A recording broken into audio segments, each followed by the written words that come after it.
السلام عليكم ورحمة الله وبركاته. ازيك يا حبايبي، عاملين ايه؟ يا رب تكونوا بخير واحسن حال. النهارده هنعمل صينية فراخ بالبطاطس، هنعملها جميلة جدا جدا، هتعجبكم. اول حاجة جبنا بصلاية مبشورة ناعمة جدا، وهنحط عليها التوابل اللي هقول لكم عليها. هنحط عليها ايه ده صوص الباربيكيو. هفتح الازازة وارجع لكم تاني، نسيت ان انا ما فتحتهاش. بس لو وصلنا لحد هنا كده في الفيديو ما تنسوناش بلايك واشتراك. لو مش مشتركين عندنا في القناة اشتركوا عندنا، تنورونا وتكترونا.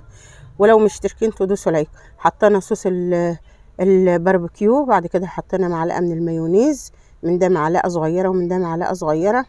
وهنحط معلقة صغيرة من الصويا صوص، وهنحط كمان معلقة صغيرة من دبس الرمان اللي انا عاملاه على القناة.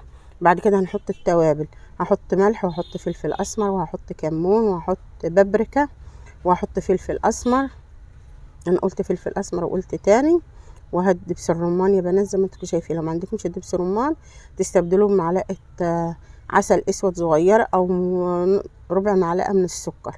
وبعد كده هنحط الملح وبصل بودره وتوم بودره، كل التوابل اللي انتوا بتحبوها. وبعد كده هحط معلقه من الصلصه.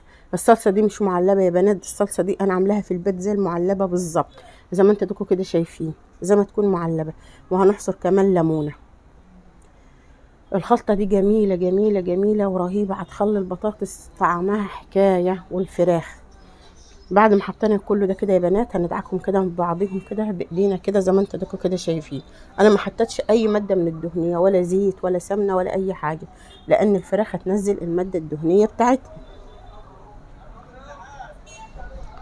زي ما انتوا كده شايفين. بعد ما دعكنا ده كله هجيب الفراخ كده زي ما انتوا كده شايفين، وهدعك الورك كله كده، او قطع الفراخ اللي انا هحطها في الصينيه من بره ومن جوه وتحت الجلد وكلها. طبعا بعد ما تغسليها بميه وملح وليمون وخل، وتغسليها غسله حلوه، وطماطم تنقعها بميه وملح وليمون وطماطميه كده، يبقى ما فيهاش اي ريحه زفاره يا بنات، بتبقى جميله جدا. ويا سلام لو حطيت لها رشه من الجنزبيل. بعد كده بنات زي ما انتم شايفين هدعك الفراخ كلها من بره ومن جوه كده بالخلطه اللي انا عاملاها كده اهو، زي ما انتم كده شايفين. الفراخ بيبقى طعمها حكايه حكايه وحلوه، وفي نفس الوقت البطاطس والفراخ كلهم في صينيه واحده هيستووا مره واحده.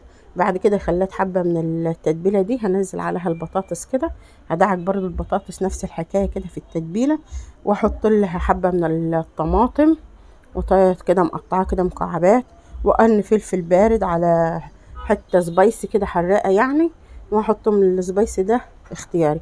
بعد كده هرص الفراخ على البطاطس زي ما انتوا كده شايفين. وباقي معلقه الصلصه كده، حطيت معلقه وخلت معلقه تانية بنات دوبت فيها ميه، وحطيتها على البطاطس، وهغطيها كده بورق فويل، وهحطها على عن البوتاجاز من فوق تاخد سوا. بعد كده هحطها تحت الشوايه، هتطلع لكم بالشكل الجميل اللي انا هوريه لكم ده. البطاطس عامله زي الزبده كده، والفراخ دايبه دوب، وحاجه كده زي العسل. وممكن تولع فحميه وتحطها لها، تبقى واخده الصينيه كلها ريحه الشوي. حاجه كده يعني فاخر من الاخر، حاجه جميله تشرفك قدام حبايبك وقدام اولادك، عامله عزومه. بصوا يا بنات حلوه جدا جدا جدا.